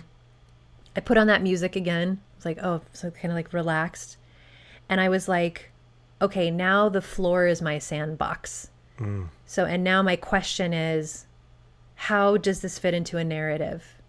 And I had this stack of pictures, and I just went through the pictures, and every picture, and I put tape on the floor. I was like, this is the A story. This is the B story. This is act 1, 2, 3. And I had this stack of pictures, and I just went through the symbols, which each meant something really specific to me, right? And the pictures would kind of like feel like they wanted to go at a certain place. Wow. And so after like, half an hour or so, I had 3 full A story, B story, act 1, 2, 3 in symbols. And those started, I was like, I could see the scenes. I was like, oh yes, of course it has this. Like I couldn't believe, it seemed so obvious. I couldn't believe I didn't see it from the beginning because it felt so right. And so then I took notes. So I was starting to work with words, right? Because I was taking notes. So I wrote notes about what I was seeing, and I left everything that was vague. I left vague.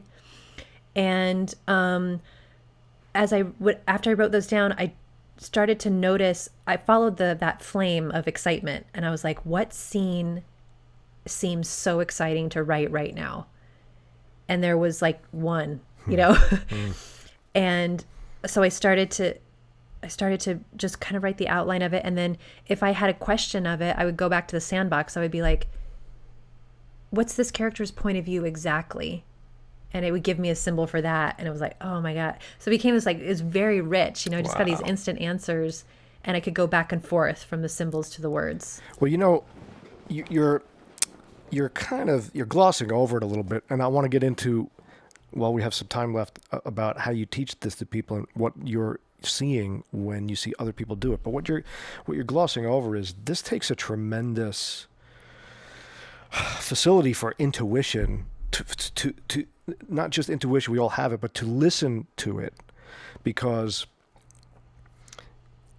the step you're doing it, like that forebrain wants to get in the way, I would think, when you're asking that question, when you're looking at that layout on the floor and you're saying, okay, what is this? What's act 1, act 2, act 3?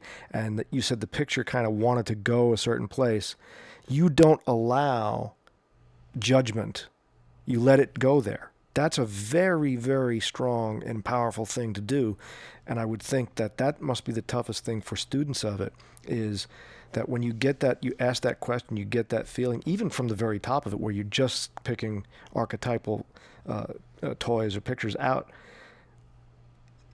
you never question that's where it has to go. Like, you don't stop it from doing what it's supposed to do. That's not an easy, you can't gloss over how special that is.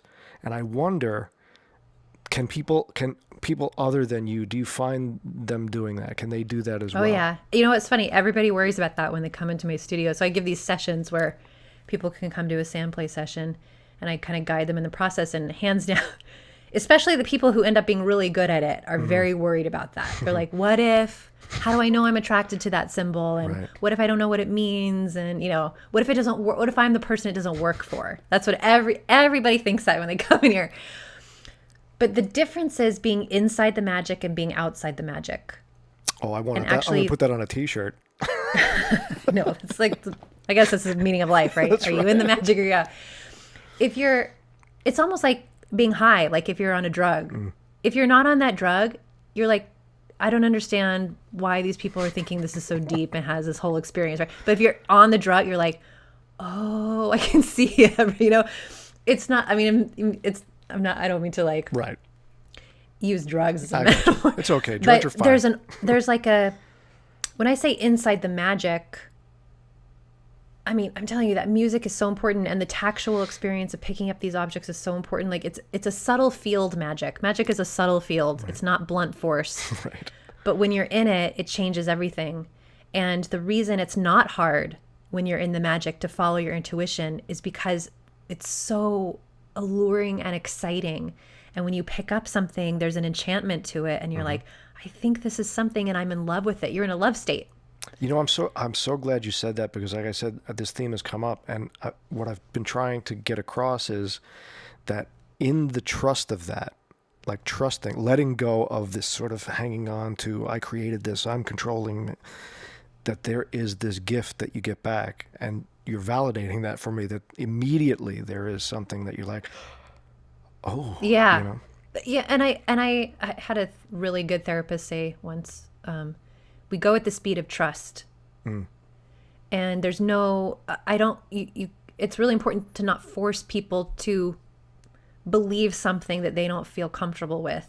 So if that's the case, that there's a hesitancy there, it means somewhere that the trust between them and their own creativity has been broken. And what you really need to do is just like soften the space, make sure that, you know, we're alleviating the fear state. We're really supporting it with, you know, guidance and validation in my studio. And, you know, this is I created a sanctuary for exactly that reason. It feels good to be here. It's in nature. Yes. And the space actually does a lot when people come in. Like, it does a lot of the work for me. Up there in the hills somewhere in yeah, it's not a writer's room, right? It's like a special sanctuary place. So it's not about it's not about taking a leap of faith. It's about just noticing where the magic is and how good it feels, and just going toward what feels good, which is perfectly human thing to do. We all go towards what feels good. Right. So two things. Did you finish that script? that for you know, how did that first? I did. Okay, and I did. I turned it in to my agents, and they were like, "Time out. What was the time frame that you finished that script?" Well, this is very interesting. I had actually written a draft. So before I had figured out this process, I had actually forced myself to write a draft of How to Love a Psychopath in the old way, and I could barely get through it. I had to hire 2 friends of mine to help me. Wow. Because I was like, I can't do this. So I hired 2 friends of mine to just sit there while I'm like bouncing ideas off of them. And it was very mediocre. That's when I was like, okay, I'm never doing this again. So I had a draft, and that had taken me probably 5, 6 months. It took a long time. It was so uncomfortable because it was all terrible. And it wasn't very good. So I gave it to my manager, and he's like, this is not very good. I was like, I know. And so I was like, you know what? The only thing that's good about it is the title, and that's the only part that actually was inspired. So I'm going to throw out the entire script, and I'm going to start again with a new process. And that's why then I came up with this whole thing. This took me 2.5 months to write a script from nuts to bolts. So in half the time, and I turned it into my agents, and they were like, this is by far the best thing you've ever written. And I was like, good, because I did it by magic. But in my mind, that was important, because I was like, this has to stand up on a professional level. It can't just be a fanciful exploratory experience. Like, we're here to do business, you know? Right. Wow. So half the time and 10 times the result. That's just pretty amazing. And I couldn't wait to write more, which was a first ever. Right. So you never had that feeling of get up. I want to get up. I want to get up and do something. And now you did. Yeah. Or like, I can't wait to go to the table and see what is this magic? Like, how does it work? And what else can I do with it? What other kind of scripts can I write? And does it work with other people? And okay, so can now I run a writer's room like this? Like, in my mind, I'm like, oh, I want to sell a show. Right. Get 6 sandboxes, and this is all we do every day. Right. That's my plan. Right, it's a good plan. So, yeah. So almost immediately, as is your nature, the shepherd, you're looking for how this might work for other people. So when did you decide to create this space in this studio where you might say, hey, come and try this? And Well, I had other writer friends in crisis, and so this wasn't its own studio. Originally, it was just in my house. right. And I kept bumping into people, and they're like, oh, I've been stuck on this script forever, and my agent needs it, and blah, blah, blah. And I'm like, listen, I have this weird thing set up at my house. You can come try it for free. I don't know if it works for anybody else, but I know how it feels to be stuck, so you're welcome to come try it. So I did that for maybe half a dozen people. I'm telling you, people literally leaving my house in tears of catharsis. Wow. They were like, thank you, this is incredible. To this day, I see some of those people and they're like, that SandPlay changed my life. Wow. So I was like, I really have something here, and I would, need to figure out how to share it. So I opened sandmirrorstudio.com. Sandmirror.com if you want to check it out. That's right. I love that website too, but it's really cool. So how long has it been that you've been doing this now with the SandPlay? I set up this studio, I think 2 years ago, 2.5 years ago. 2 years. What are some of the other than those original people you got stuck? What are some of the more interesting? Like, are they all writers, or are they different kinds of artists, or what? Yeah, I have showrunners, a lot of writers, couple actors, creative directors of companies, like brand, people who are really in charge of brand stuff. They're really highly creative minds. Commercial producers, regular producers. I have teams come in. So like I had, for example, a team come in with 3 writers that she had hired, and they did a group SandPlay together, which is super interesting because sometimes one person will pick archetypes they have no idea what they mean, but then when we talk about it afterwards, somebody else will know what it means. Wow. So it's like this really validating of groupthink, that you can actually tap into the same part of the collective psyche. Sure. And download a project together. Some quantum physics going on there. Yeah. Well, the circle will close. It won't finish, but it'll close when those executives who were in the CBS audience come in. Yes. You know what? I talked to some executives. I had this meeting. I totally agree, and that's absolutely part of my plan to take over Hollywood creativity. Right. But I went to this general meeting with these 2 executives, and they were like, what have you been up to? And I was like, fuck it, I'm just going to tell them. So I told them this whole story. And I was like, yeah, writing is it's part spiritual and it's part body and part mind. I give them the whole thing. And this is, in my mind, I'm like, never before would I ever have said anything like this. It's so taboo, And they were really quiet.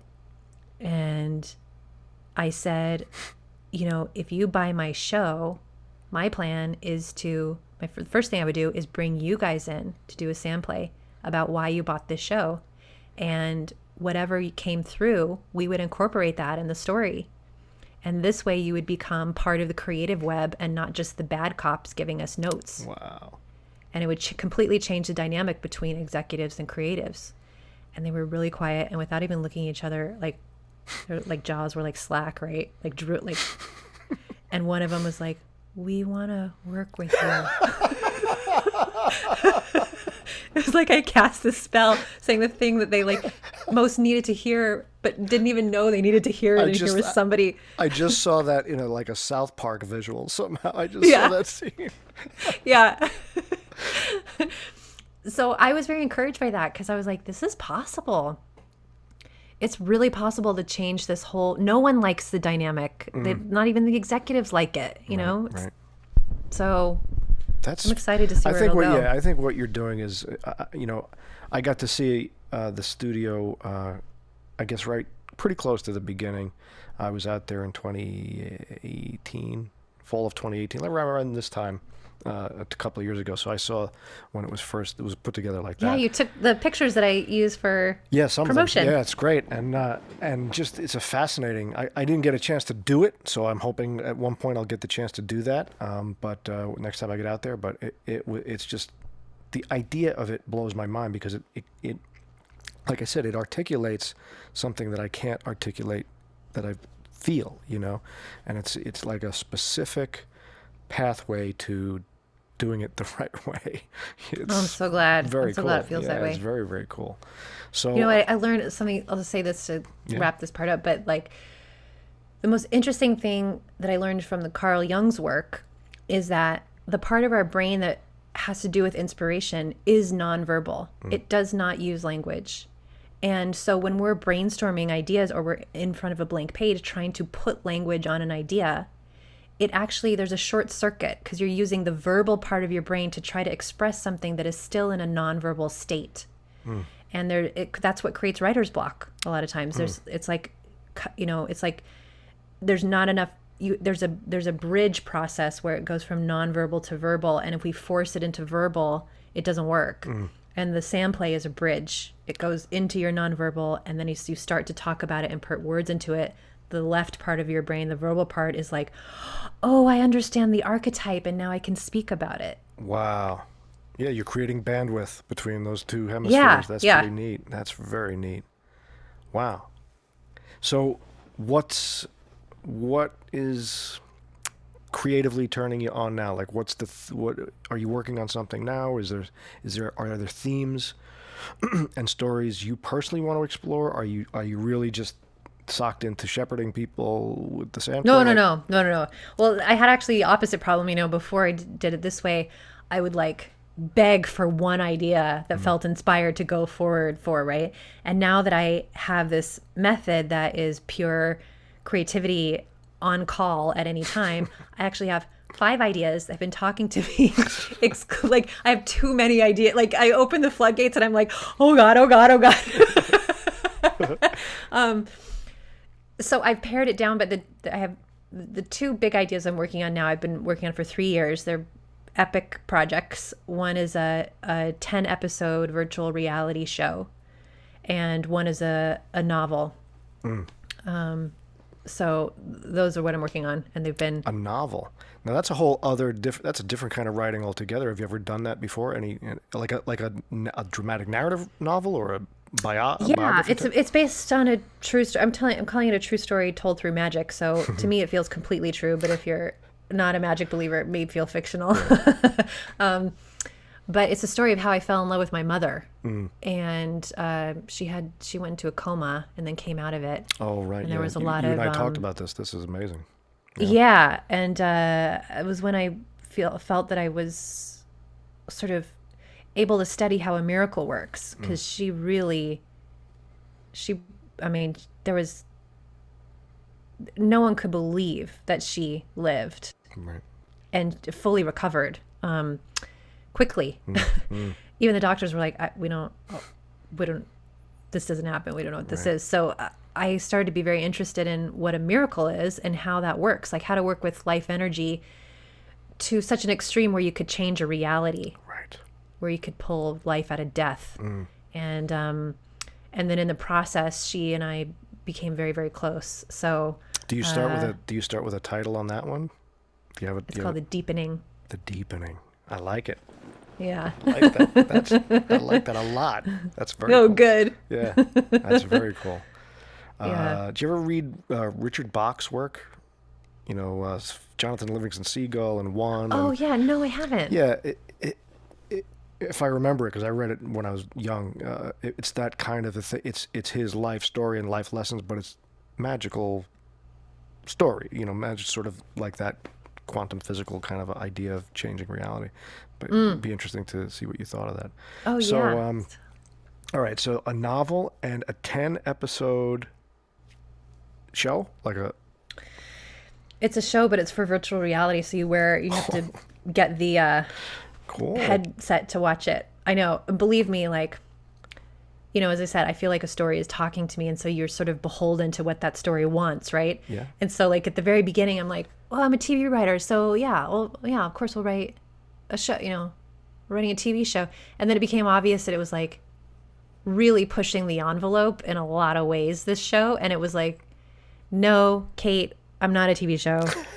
I'm something totally new. And I'm like, oh, but what if you're just a TV show? And then we have maybe a sister companion piece that people can buy the virtual reality part if they want to. And it was like, no, Kate, I don't think you're listening. It's a virtual reality show. I was like, I don't know how to do that. It doesn't, the kind of things I'm writing for it to happen don't exist yet. So I'm like, it's a real mind bender, because literally the technology is just coming up. So You tapped it's in. very exciting, You but are- also Yeah. I'm like, really? You are tapped into something very special that very few artists get to do. I mean, like I said, it's an intuitive thing, but clearly there's like amazing stuff wanting to express itself through you, and people around you are benefiting from, the wisdom of how you do that too. So you're like hitting it on all fronts. How does that feel? Like, how's your life feel? Are you in a place of love and happiness? And like we left you when we last left Kate. When we last left Kate, she was Visiting buying gun stores. She was buying books on psychopaths and sleeping with gunmetal. Now, I never actually bought a gun No, because I no. knew, I was like, oh, but I mean, that's probably a bad idea. if the FBI was following you, they'd be like, well, let's look at her library Yeah, list. let's- Okay, yeah. it's all about psychopaths, and she's going to gun stores every day. I know. All right. What the fuck is going on here? Guys, I'm just an artist. I'm just an artist, okay? Yeah, so was Charles Manson. I explore the dark and light extremes. I don't know what to tell you. So now that we're out of the gun store and we're out of that and this wonderful, how do you feel? What's going on with you now? How do you feel? I'm absolutely in love with my creative life. It's just, I cannot, I just, I'm so grateful, and I am in, I'm in gratitude, but I'm also just in like,